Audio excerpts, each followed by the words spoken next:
Hemos venido estudiando sobre los tres reinos, la totalidad de los reinos que existen en la Biblia. El reino de las tinieblas, el reino de la gracia, y ahora con la ayuda de Dios tocaremos el reino de la gloria. Hemos hablado hasta aquí de lo que implica estar bajo las potestades de las tinieblas, de lo que es el reino cruel, duro de las tinieblas. Hemos hablado de cómo ser libres del pecado, de cómo ser libertados de las tinieblas por el poder de la gracia de Dios.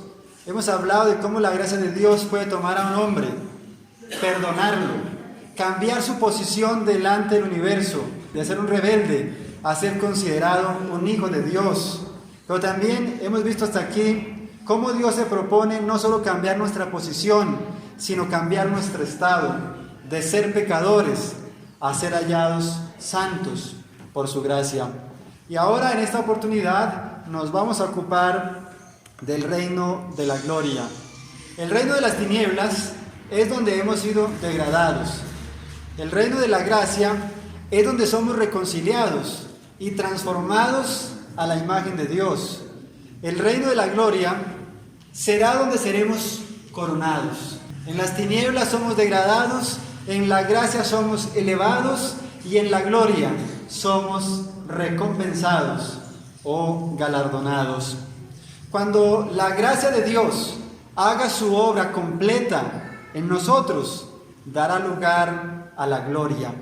La gracia de Dios transformó a Elías, el tisbita, el profeta de las montañas de Galaad, un hombre sencillo que vivía en las montañas, pero que amaba y temía a Dios con corazón íntegro.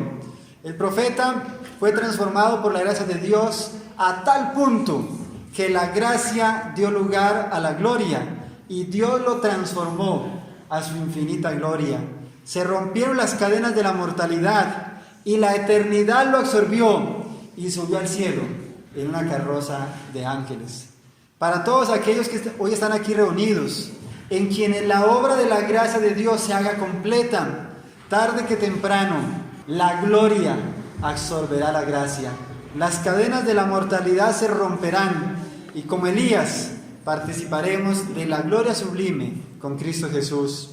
El reino de la gloria es el reino de Jesucristo, es el reino de la victoria, es el reino de la libertad final, es el reino de la perfecta dicha, es el reino de la completa armonía.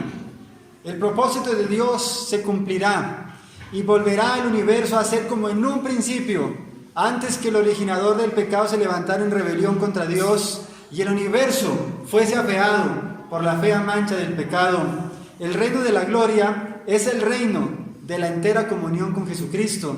Es el reino de la total bienaventuranza, porque en el reino de la gloria no habrá pesar, no habrá tristeza, no habrá enfermedad que nos aflija, no habrá cortejos fúnebres que nos entristezcan, no habrá dolor que traiga aflicción al corazón humano. Será un reino de completa bienaventuranza, será un reino eterno y sin fin, será un reino maravilloso. Es el reino que es todo codiciable. Alguien dijo que la eternidad o el reino de Dios era como una gaviota, ir al mar y tomar una gota de agua, y en 1000 años volver de nuevo al mar y tomar otra gota de agua, y pasados 1000 años volver al mar y tomar otra gota de agua. De esa manera alguien comparó lo que es el reino de Dios, la eternidad. El reino de la gloria no ha iniciado aún. El reino de la gloria iniciará con la segunda venida de Jesús. En Mateo capítulo 25, versículo 31 leemos: cuando el Hijo del Hombre venga en su gloria y todos los santos ángeles con él, entonces se sentará sobre el trono de su gloria y serán reunidas delante de él todas las gentes. Jesús va a volver pronto. Y lo más interesante de este versículo es que nos presenta que Jesús regresará sobre su trono de gloria. Lucas capítulo 19, versículo 12, que es un versículo paralelo, nos dice: un hombre noble partió a una provincia lejana para tomar para sí un reino y volver. Jesús dijo a sus discípulos: no se turbe vuestro corazón, creed en Dios, creed también en mí. En la casa de mi Padre muchas moradas hay, si así no fuera, os lo hubiera dicho. Voy pues a preparar lugar para que donde yo estoy, vosotros también estéis. Y si me fuere y os preparare lugar, vendré otra vez. Es una certeza que Jesús vendrá. Jesús dijo que iba a venir y va a regresar muy pronto. Pero cuando Jesús venga, traerá consigo su reino. La Biblia lo presenta: un hombre noble partió a una provincia lejana para tomar para sí un reino y volver. Jesús fue al cielo a tomar para sí un reino y volver. Antes que Jesús venga, allá en el universo infinito, en el tercer cielo, será coronado como Rey del universo. Se desposará con la santa ciudad, con Jerusalén, quien es la representación de su reino.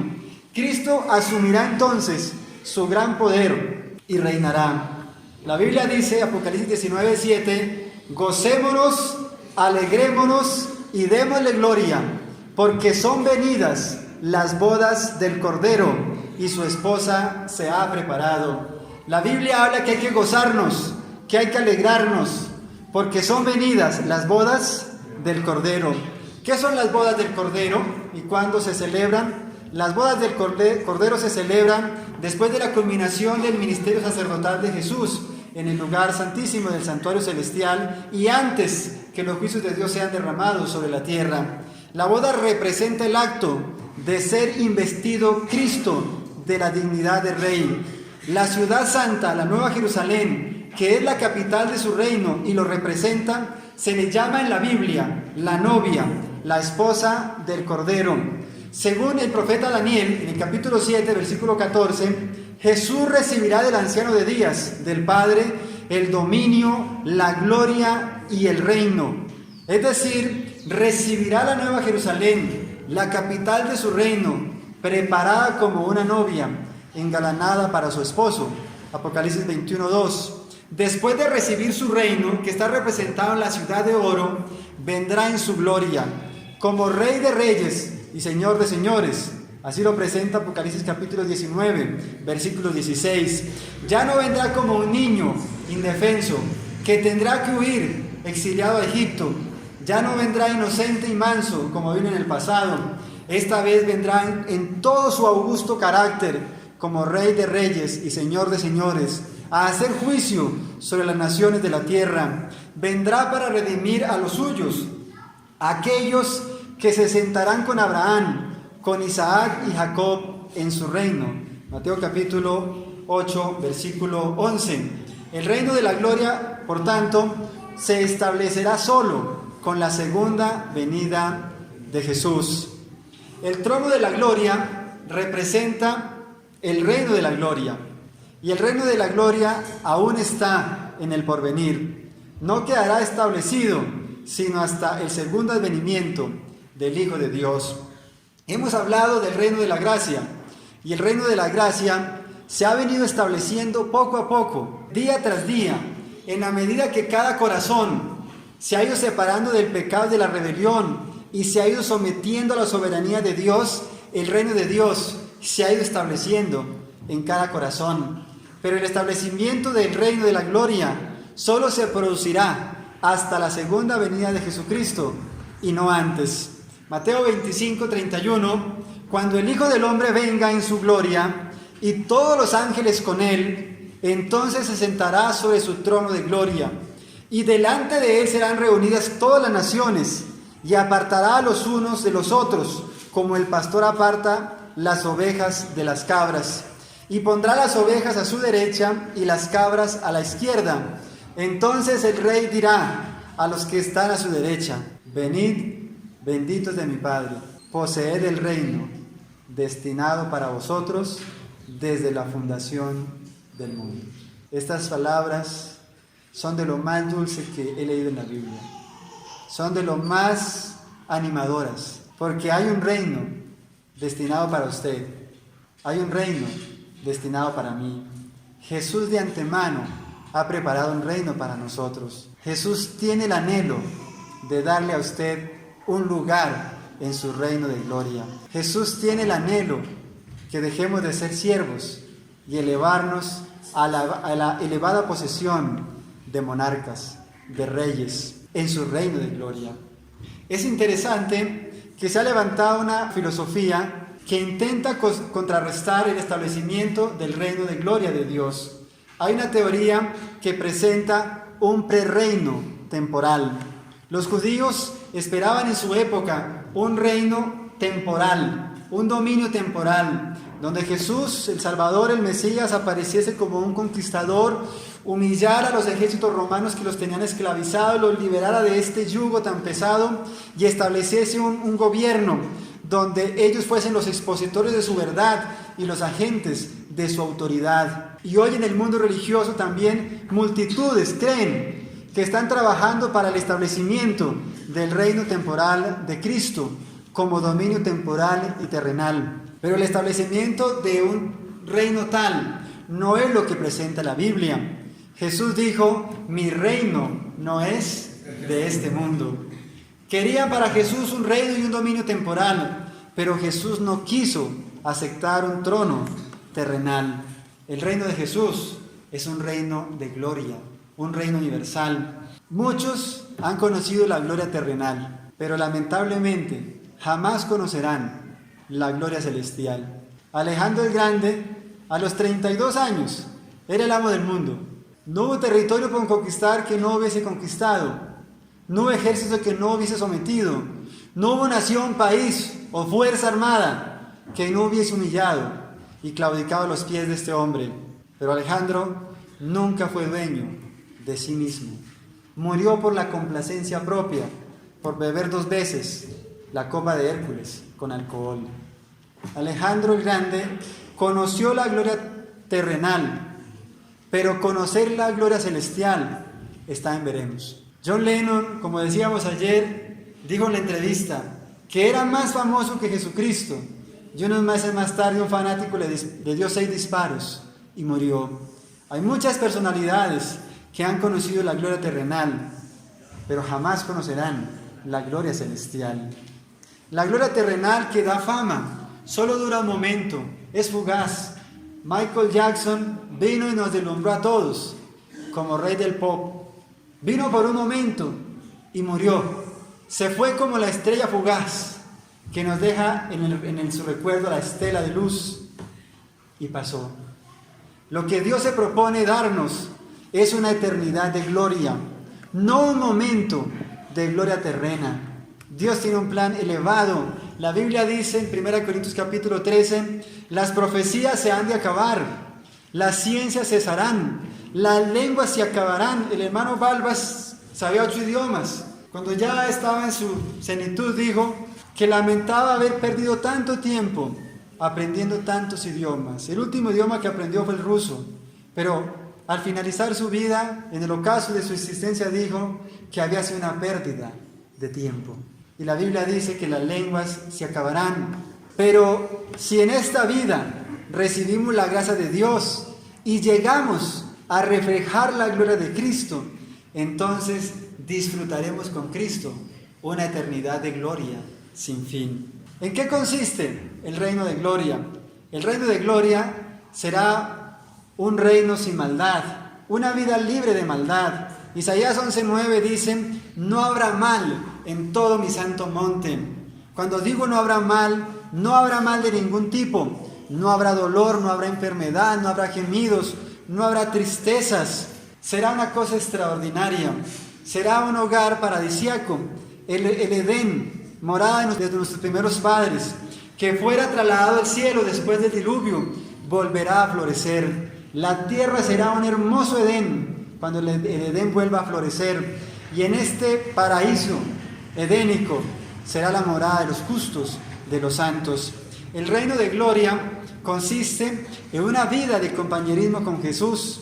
Al fin podremos conocer a Jesús cara a cara. Hasta ahora sabemos de Jesús por los relatos del Evangelio, por la palabra de Dios, por lo que otros que han sido antes que nosotros nos han hablado y nos han inspirado a creer en Jesucristo, el hombre que cambió la historia, el hombre que ha hecho la diferencia en nuestras vidas, el hombre que le dio esperanza al mundo y a la humanidad, el hombre que siendo inocente murió por el pecado de la humanidad. Pero entonces en la eternidad, en el reino de gloria, tendremos la dicha de face to face, de cara a cara, conocer al que nos amó desde el principio, al que murió por nosotros, al que se sacrificó hasta lo indecible, al que prefirió morir por nosotros antes que ser separado de nosotros. Tendremos el privilegio de besar las manos de Jesús, sus manos heridas por los clavos crueles que le causaron nuestros pecados. Tendremos el privilegio de postrarnos a sus pies y darle gloria, porque a Jesús debemos la vida y porque a Jesús debemos la redención. 2 veces nos ha comprado. Tendremos el privilegio de abrazar a Jesús y sentir su amor, de sentarnos a oír de su amor, de su sacrificio infinito, de su amor redentor, de su poder maravilloso. Las cadenas de la mortalidad se romperán, el velo que oculta el mundo invisible del visible desaparecerá y tendremos la dicha de poder conocer a Jesucristo, de poder ver el rostro de Dios cara a cara. La Biblia dice: a Dios nadie le vio jamás, mas el unigénito del Padre le ha dado a conocer. Tendremos la dicha infinita de conocer al Dios eterno, a quien hemos venerado, reverenciado, temido, a quien durante toda nuestra existencia aprendimos a temer, pero que jamás vimos en persona, que lo vimos en la persona de Jesucristo, porque sabemos cómo es Dios por la persona de nuestro amado Salvador Jesucristo. La vida en el reino de gloria será una vida libre de maldad, no habrá mal. Un niño de 5 años tomó una llave alemana y con esa llave escribió sobre el automóvil nuevo que su padre había comprado. Era un automóvil muy costoso. Su padre, al ver que el niño estaba rayando el carro, fue apresuradamente y sin mediar qué es lo que estaba pasando, le quitó la llave al niño y le golpeó las manos. El niño tuvo que ser hospitalizado. Cuando el padre fue a verlo, el niño había perdido las manos. Cuando el niño volvió a ver a su padre, le dijo: papi, ¿cuándo volverán a salir mis manos? El niño había escrito sobre el auto: papi, te amo. El torturado padre no aguantó y fue y se quitó la vida. El reino de gloria será un reino sin maldad, sin dolor, sin tristeza, sin pesar, sin ningún tipo de decadencia. Será un diario vivir con Jesús. Será una eternidad sin los rigores de la enfermedad y la decadencia a que ahora estamos sujetos. Visité un hombre en Montería, cuando estuve trabajando allá en Montería, y el hombre llevaba 6 años postrado en la cama. No se podía levantar, hacía 6 años no se levantaba, no podía comer, bebía agua y algunas pocas gotas de jugo que le alcanzaban los que lo atendían. 6 años en esa desgracia. 6 años sufriendo de una manera indecible. 6 años cuya espalda ya estaba llagada por la misma posición desventurada de estar postrado a una cama. La eternidad será algo maravilloso porque no habrán los rigores de la enfermedad, no habrá la decadencia que ahora estamos sujetos.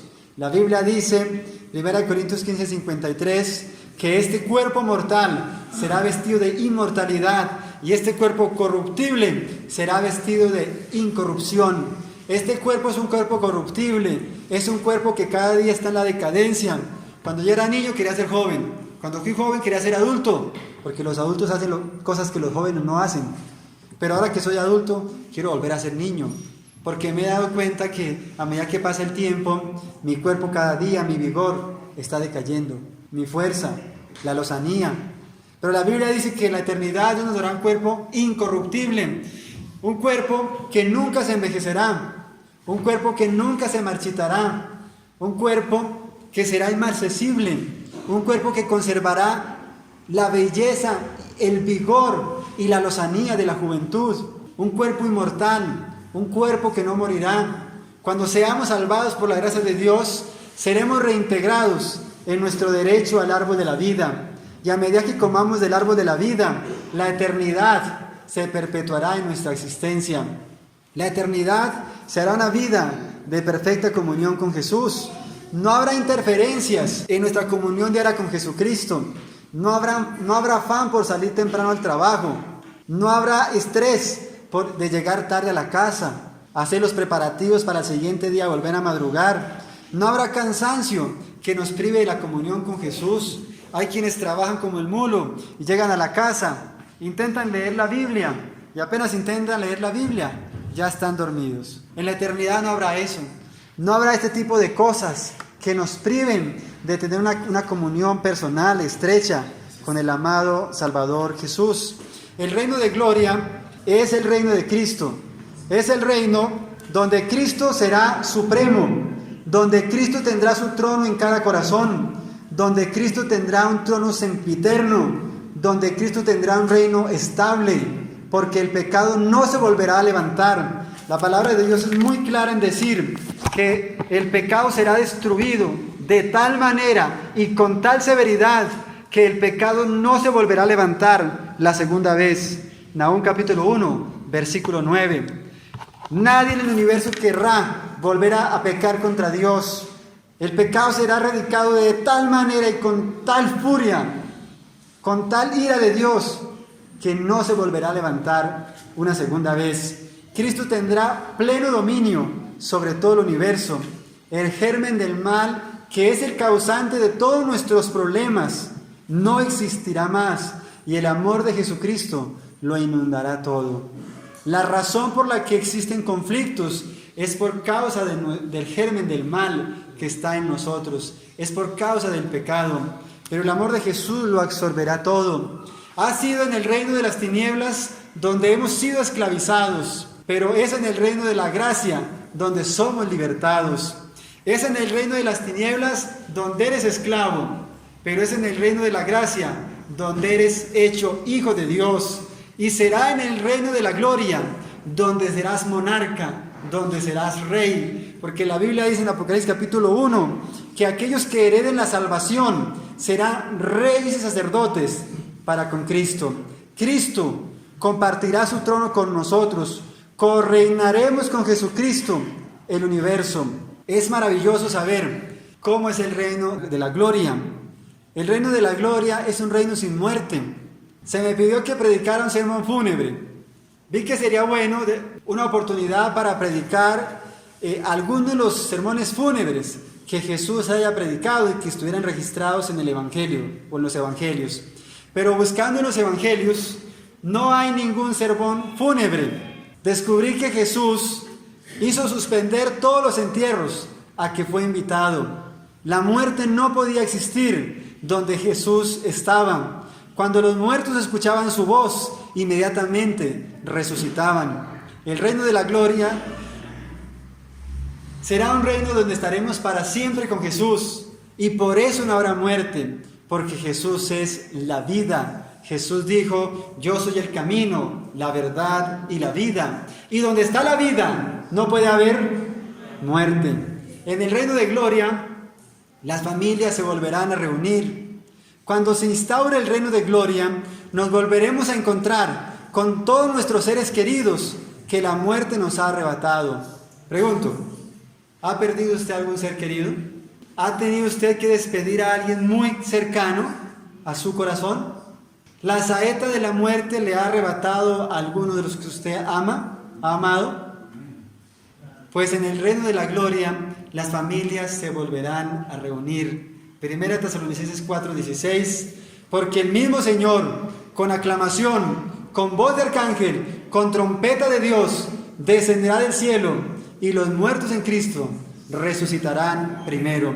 Cuando Jesús venga a instaurar su reino de gloria en su segunda venida, Él dejará oír su argentina voz, y todos los muertos que la escuchen, los que hayan muerto en Él, la oirán, porque su voz repercutirá sobre toda la tierra como voz de trompeta, y todos aquellos que la escuchen se levantarán de sus polvorientos lechos, se levantarán en su misma estatura en que fueron depositados a la tumba, pero se levantarán con el vigor y la lozanía de la eterna juventud en sí. Se levantarán glorificados. Todas las imperfecciones, todas las deformidades, todas las mutilaciones, todas las desgracias que causó el pecado en el ser quedarán para siempre en la sepultura. Y serán los muertos en Cristo resucitados en gloria. Usted, madre que me escucha, si usted ha perdido a su hijo, Jesús lo traerá a la vida otra vez. Jesús traerá a la vida a todos los que murieron fieles, los muertos fieles, no perecerán para siempre. Jesús nos ha prometido vida eterna. Y si tenemos que pasar por el trance de la muerte, no es problema, porque Jesús ha prometido que traerá la vida a todos aquellos que han muerto en la bendita esperanza de la vida eterna. El reino de gloria es maravilloso, porque es un reino de inclusión, es un reino donde hay lugar para todos, para chicos y viejos, para ricos y pobres. Es un reino universal, es un reino maravilloso. Mateo 8:11, y muchos vendrán del oriente y del occidente, y se sentarán con Abraham, con Isaac y Jacob en el reino de los cielos. Este pasaje es uno de los que más me gustan, porque Jesucristo pensó en nosotros, que estábamos en occidente. Jesucristo se manifestó en el oriente, hizo su vida, su ministerio en el oriente, pero Jesucristo, mientras estaba en el oriente, estaba pensando en los de occidente. Jesucristo hizo una provisión universal para todos, pero hay un pero. Mateo 8:12. Muchos vendrán del oriente y del occidente y se sentarán con Abraham, Isaac y Jacob en el reino de los cielos. Mas los hijos del reino serán echados a las tinieblas de afuera, donde será el lloro y el crujir de dientes. Esta es una sorprendente declaración. Los hijos del reino serán echados fuera, a las tinieblas, donde será el lloro y el crujir de dientes. ¿Qué significa esto?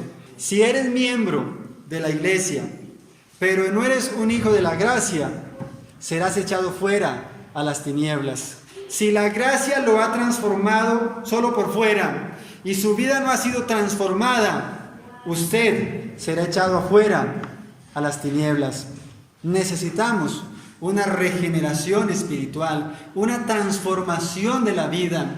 No necesitamos solo gracia externa. Muchos, por la autodisciplina, dejan muchas malas cosas. Muchos dejan de ir a la cantina, pero no pueden sacar la cantina de su mente. Necesitamos una regeneración, una transformación de nuestra vida. Leí una historia muy interesante cuando existía la subversión en México. Cuando existía la subversión en México, pasó una experiencia muy interesante.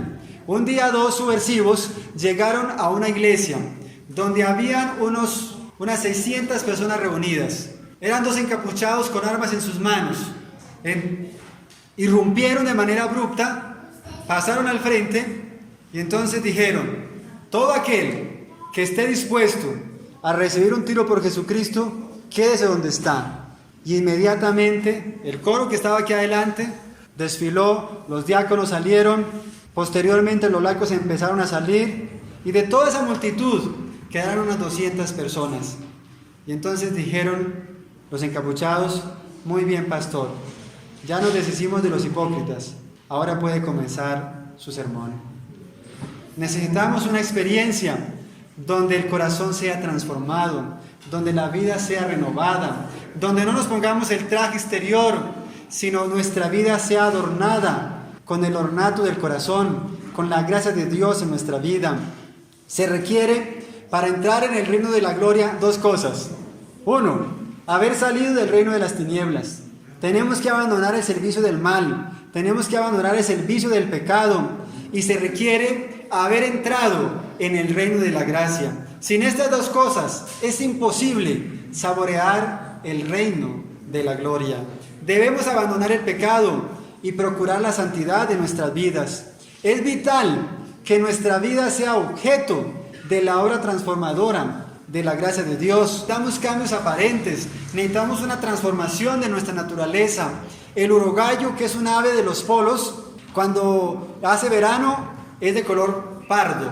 Cuando hace invierno, la naturaleza lo dota de un plumaje blanco, extremadamente especial, para protegerlo de los depredadores. Pero el urogallo apenas sufre una transformación en su plumaje, pero su naturaleza sigue siendo la misma. Necesitamos una transformación de nuestra naturaleza.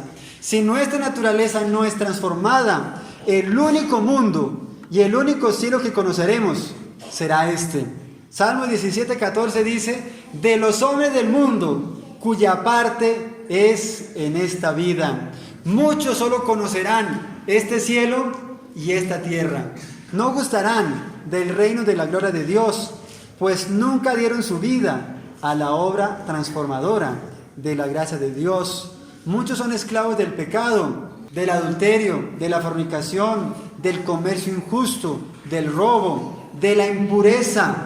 Un hombre le escribió al pastor David Ormachea y le dijo: Pastor Ormachea, vine a Estados Unidos a trabajar y hace 5 años estoy aquí trabajando para sostener a mi familia. Pastor, ayúdeme, mi esposa me ha sido infiel. Ayúdeme a recuperar a mi esposa. Y entonces el pastor David Ormachea le dijo: ¿y usted le ha sido infiel a su esposa? Y el hombre dijo: no, pastor, nunca he sido infiel a mi esposa. Y entonces el pastor Ormachea lo volvió a increpar y le dijo: dígame la verdad, en 5 años que usted ha pasado lejos de su esposa, en un país extraño, ausente de su esposa, ¿usted no le ha sido infiel a su esposa? ¿Usted no ha estado viendo pornografía en la internet? La respuesta del hombre se demoró, pero finalmente confesó que había estado viendo pornografía por la internet. Y entonces Ormachea le dijo: la diferencia entre el adulterio de su esposa y el suyo es que el de su esposa fue físico y el suyo es espiritual. Esa es la condición de muchos. Muchas personas se sumergen en el pecado, navegan en el pecado infernal que causará su destrucción eterna. Otros han venido al conocimiento de la verdad, pero siguen siendo esclavos de la más profunda esclavitud. Y hasta que no arrojemos el lastre del pecado, no podremos ser elevados a la altura de la santidad. Cuando los aeronautas suben en globo, llevan consigo unas bolsas de arena llamadas lastre. Estas van dentro de la canasta del globo. Cuando se quieren elevar, las arrojan fuera del globo. Se llama arrojar el lastre para que la aeronave tome altura. Así es en la vida cristiana. Si deseamos elevarnos más cerca del cielo, más cerca del Cristo, si deseamos elevarnos a la altura de la santidad, necesitamos arrojar fuera de sí el lastre del pecado, desprendernos de todas esas pesas inútiles. Mientras no lo hagamos, no podremos elevarnos. Para subir a las alturas de la gloria de Dios, debemos echar fuera de nuestro corazón el lastre, el peso del pecado. El pecado no solo nos priva del reino de la gracia, sino que de la gloria, sino que nos consumirá poco a poco. No podemos librarnos del pecado por nosotros mismos. En la mañana hablamos de esta incapacidad. El ser humano no puede librarse de sí mismo. Pablo decía: miserable hombre de mí, ¿quién me librará de este cuerpo de muerte?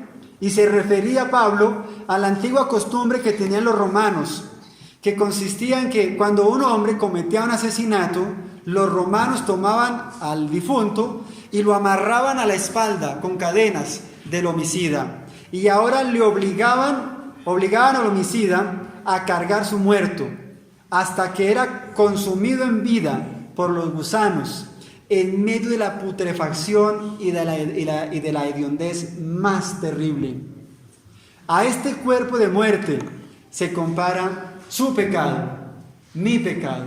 Y es preciso que el lastre del pecado, que las cadenas sean rotas, que seamos desatados de la esclavitud del pecado, para que el pecado no nos consuma, para que el pecado no nos prive del reino de la gloria. Pero ¿cómo ser transformados si en el ser humano solo hay incapacidad?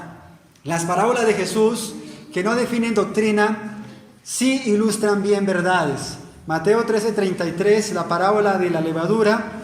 Otra parábola les dijo: el reino de los cielos es semejante a la levadura que tomó una mujer y escondió en 3 medidas de harina hasta que todo fue leudado. 3 medidas de harina. Pablo dice: y todo vuestro ser, espíritu, alma y cuerpo. Está aquí representando el ser del ser humano. ¿Y cómo es que la masa es transformada? La masa es transformada por el agente externo de la levadura. La levadura es algo que es completamente externo a la masa. La levadura debe ser colocada dentro de la harina antes que el cambio deseado pueda producirse en la misma. El hombre también no puede transformarse a sí mismo. Es la gracia de Dios la que debe ser recibida por el pecador antes que pueda ser hecho apto para el reino de gloria. La transformación no depende de su autodisciplina, la transformación no depende de sus avances espirituales, la transformación depende de lo que la gracia de Dios puede hacer en su vida. Necesitamos limpieza de corazón, necesitamos una experiencia del corazón. El reino de Dios principia en el corazón. El reino de Dios principia con la implantación de la naturaleza de Cristo en la humanidad por medio de la obra del Espíritu Santo. Esa es precisamente la experiencia que necesitamos. Estábamos en una reunión y alguien preguntaba: deseo tener el carácter de Jesucristo, ¿qué debo hacer? ¿Desean ustedes ser como Jesucristo? Amén. La condición para entrar en el reino de gloria es tener el carácter de Jesucristo. Amén. Y alguien preguntaba: deseo tener el carácter de Jesucristo, ¿qué puedo hacer? La expulsión del mal es obra del alma misma. Por cierto, no tenemos poder para librarnos a nosotros mismos del dominio de Satanás.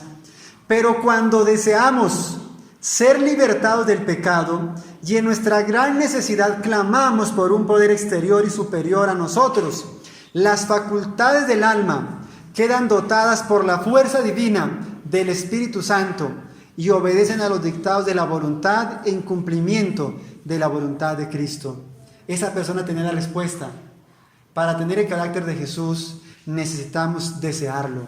Cuando usted desee ser transformado, cuando usted desee ser libre de las cadenas que lo atan, de la esclavitud del pecado a que está sujeto, porque no todas las personas son esclavas de los mismos pecados.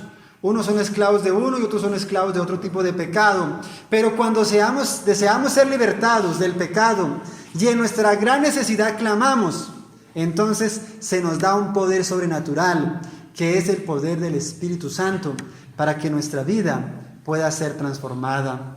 Si mantenéis firme hasta el fin el principio de vuestra confianza, vuestros caminos serán afirmados en Dios, y lo que la gracia empezó, lo coronará la gloria en el reino de Dios. ¿Cuántos años lleva usted en la iglesia? ¿Cuántos años lleva usted en Jesucristo? Porque es otra cosa. ¿Cuántos años hace usted que está militando en la senda que conduce a la vida? Persevere, porque lo que la gracia comenzó, lo va a coronar la gloria en el reino de nuestro Dios. ¿Qué significa gloria? Gloria viene de una palabra hebrea, kabot, que significa peso y por lo tanto el valor de algo. La gloria es el valor de Dios, es la presencia de Dios en la plenitud de sus atributos, en algún lugar o en todas partes. La gloria de Dios es su carácter y es preciso que en el reino de la gracia seamos investidos de la gloria de Dios. Pablo lo presentó de esta manera: por tanto nosotros todos, mirando a cara descubierta como en un espejo la gloria del Señor, oído, somos transformados de gloria en gloria, en la misma imagen como por el Espíritu del Señor. Que es preciso que seamos transformados de gloria en gloria. Hay personas que nunca envejecen, sino que con los años su belleza se les pasa del rostro al corazón. Hay personas que son maravillosas. Hay gente que son como la aurora de la mañana. Nos inspiran a seguir adelante por su forma de ser. Conocí a un hombre en Miranda, Cauca, que cambió mi vida. Se llamó Diomedes Mina. Este hombre, un hombre alto, de color negro, extraordinario. Era un hombre gentil, un caballero, era un hombre bondadoso, era un hombre misionero, era un hombre fervoroso, era un hombre de oración, era un hombre que tenía conflictos y sabía cómo arreglarlos. Un día llegué y cuando llegué el hombre estaba apesadumbradísimo por un conflicto que tenía y el hombre, lejos de levantar contienda con sus originadores del conflicto, se había retirado a su huerta y allí en oración y en medio de lágrimas, derramando su alma delante de Dios, estaba lidiando con su conflicto. Era un hombre extraordinario. Este hombre inspiró mi vida, cambió mi forma de pensar, mi forma de ser. Hay gente maravillosa que la gracia de Dios ha venido transformando, que se les nota en el rostro, que se les nota en la mirada, que se les nota en el trato comercial, que se les nota en las palabras, que se les nota en el tema de conversación. Durante 300 años, Enoc procuró la pureza de corazón, a fin de estar más en armonía con el cielo. Durante 300 años Enoc caminó con Dios. Día a día anhelaba una unión más íntima con Dios. Cada día que amanecía, Enoc invitaba a Dios a caminar con él. Y así lo hizo por 300 años, hasta que un día vino Dios y le dijo: bueno, Enoc, me has invitado a caminar contigo por 300 años. Hoy he venido a invitarte a caminar conmigo. Y se lo llevó al cielo. Y la Biblia dice, y Enoc fue traspuesto, y antes de haber sido traspuesto, tuvo testimonio de haber agradado a Dios.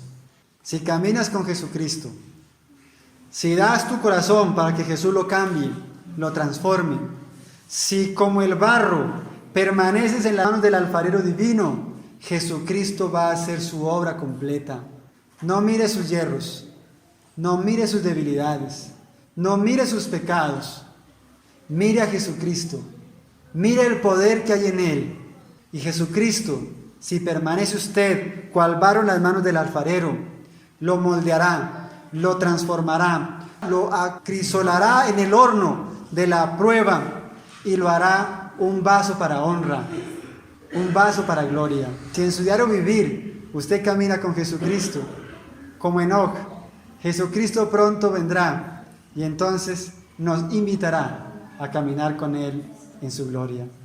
El Señor pueda bendecirnos, ayudarnos, para que nuestro caminar con Jesucristo sea diario, sea aquí y ahora. El Señor nos bendiga a todos. Amén.